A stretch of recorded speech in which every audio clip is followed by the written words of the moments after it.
Hello guys, stethoscope द्वारा blood pressure कैसे मापते हैं, आज हम इसी पर बात करेंगे। इसको जानने से पहले हम बीपी मशीन की थोड़ी जानकारी ले लेते हैं। जनरली ब्लड प्रेशर की मशीन जो होती है वो दो तरह की होती है, एक ऑटोमेटिक मशीन, एक manual machine. Automatic machine digital screen के साथ आता है, इसमें स्टेथोस्कोप की आवश्यकता नहीं होती। ब्लड प्रेशर का रीडिंग डिस्प्ले पर डायरेक्टली शो हो जाता है और हमें पता चल जाता है कि हमारी ब्लड प्रेशर क्या है। दूसरी आती है मैनुअल मशीन, इसमें स्टेथोस्कोप की ज़रूरत पड़ती है, तभी हम चेक कर सकते हैं कि हमारा ब्लड प्रेशर क्या है। ऑटोमेटिक मशीन के मुकाबले मैनुअल मशीन ज़्यादा बेहतर होता है, इसकी ब्लड प्रेशर की रीडिंग ज़्यादा एक्यूरेट बताती है, इसीलिए डॉक्टर बड़े बड़े जो डॉक्टर होते हैं ज़्यादा रिकमेंड करते हैं और ज़्यादा इस्तेमाल करते हैं मैनुअल मशीन को। आप जानते हैं मैनुअल मशीन के पार्ट्स के बारे में। इसके टोटली 5 पार्ट होते हैं। पहला कफ, जो मरीज के बाह पे लगाया जाता है उसको कफ बोलते हैं। दूसरी बल्ब, जिससे हवा भरी जाती है। तीसरी आती है पाइप, जो बल्ब और कफ को कनेक्ट करके रखता है। चौथी आती है बटन, जो ब्लड प्रेशर, उसमें एक बटन होता है सीधी तरह, उसको जब भी आपको मेज़र करना है तो आप नीचे कर देना। डिस्प्ले एक पाइप नुमा संरचना होती है जिसके अंदर मरकरी भरा जाता है, पारा भरी होती है। जब बल्ब के द्वारा हवा पास करती है तो हवा के साथ साथ पारा ऊपर चढ़ता है और जैसे जैसे हवा रिलीज होती है पारा नीचे आता है। और ये जो आप देख पा रहे हैं रीडिंग, वो ब्लड प्रेशर की रीडिंग होती है।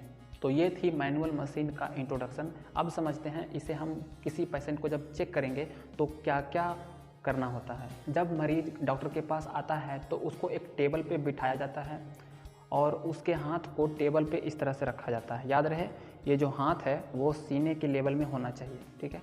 अब मरीज के हाथ पे कफ को लगाया जाता है, यहाँ पे इस तरह से। याद रहे, कफ को इस तरह से लगाना है, ज़्यादा ना टाइट हो ना ज़्यादा लूज़ हो, और कफ से जो 2 पाइप निकलती है वो कोहनी के सेंटर में होना चाहिए। अब जब हम बल्ब को दबाएंगे तो पाइप से होते हुए हवा कफ में भरने लगती है, ठीक है।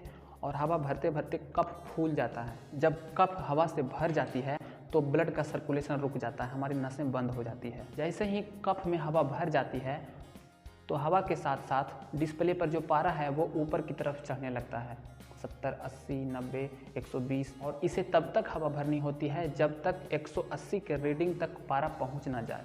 जब पारा 180 के रीडिंग तक पहुंच जाए तब आपको हवा भरना बंद कर देना है। अब स्टेथोस्कोप को लगाइए कान में और उसकी जो डायफ्राम है उसको लगाइए कोहनी के सेंटर में, स्किन पे। याद रहे, स्किन के संपर्क में होना चाहिए डायफ्राम, ताकि आपको प्रॉपर तरीके से आवाज़ सुनाई दे नस का। अब जब 180 तक पारा पहुंच चुका है तब हवा बंद कर दिए थे, स्टेथोस्कोप लगा लिया आपने, नस में आप डायफ्राम आपने चिपका लिया, सब कुछ रेडी है। अब बल्ब के पास स्क्रू है, उसको धीरे धीरे खोलना है।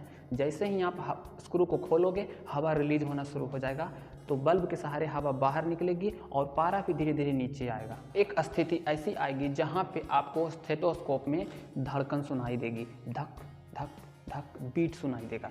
जहाँ से ये बीट सुनाई देना शुरू हुआ, जिस पॉइंट पे पारा जिस पॉइंट पे है उसको आपको कॉपी में नोट कर लेना है। अगर मरीज का ब्लड प्रेशर नॉर्मल है तो 125 120 पे आते आते आपको धड़कन सुनाई देना शुरू हो जाएगा, और ये धड़कन आपको लगातार सुनाई देगी जब तक का निचला बीपी की रीडिंग तक ना आ जाए। नॉर्मल में 80 तक का ब्लड प्रेशर होता है, 80 तक पारा आते आते आपको सुनाई देना ऑटोमेटिकली बंद हो जाएगा। जहाँ से सुनाई देना शुरू हुआ था और जहाँ धक धक धक धक और जहाँ पे आकर के बंद हो गया, यानी स्टार्टिंग और एंड दोनों पॉइंट को आपको नोट कर लेना है, ठीक है। और इससे ये हम समझें कि अगर 120 से स्टार्ट हुआ और 80 तक आकर बंद हो गया, इसका मतलब आपका ब्लड प्रेशर बिल्कुल ठीक है, कोई दिक्कत नहीं। लेकिन अगर 120 से ऊपर ही धड़कना शुरू हो गया था और नीचे आकर के कहीं से भी बंद हो गया किसी भी पॉइंट पे, इसका मतलब आपका ब्लड प्रेशर ज़्यादा है, यानी कि गड़बड़ है। और अगर 120-25 से नीचे आकर के धड़कना शुरू हुआ तो भी आपका ब्लड प्रेशर गड़बड़ है या फिर कोई दिक्कत है। तो इस तरह से हम डिटरमाइन कर सकते हैं ब्लड प्रेशर को। और आपको पता है 120/80 जो होती है वो नॉर्मल ब्लड प्रेशर है ह्यूमन का, जो 120 सिस्टोलिक होते हैं और 80 डायस्टोलिक होते हैं। ब्लड प्रेशर मेज़र करते समय कुछ महत्वपूर्ण बातों का विशेष ध्यान रखना है आपको। हवा बहुत धीरे धीरे आपको रिलीज करना है ताकि आपको ब्लड प्रेशर की जो रीडिंग है वो प्रॉपर तरीके से आपको सुनाई दे, आपको समझ में आए। तो गाइस, ये था आज का इन्फॉर्मेशन। वीडियो कैसा लगा कमेंट में बताना और सब्सक्राइब कर लेना, ऐसी जानकारी आपको मैं देता रहूँगा। So thank you so much.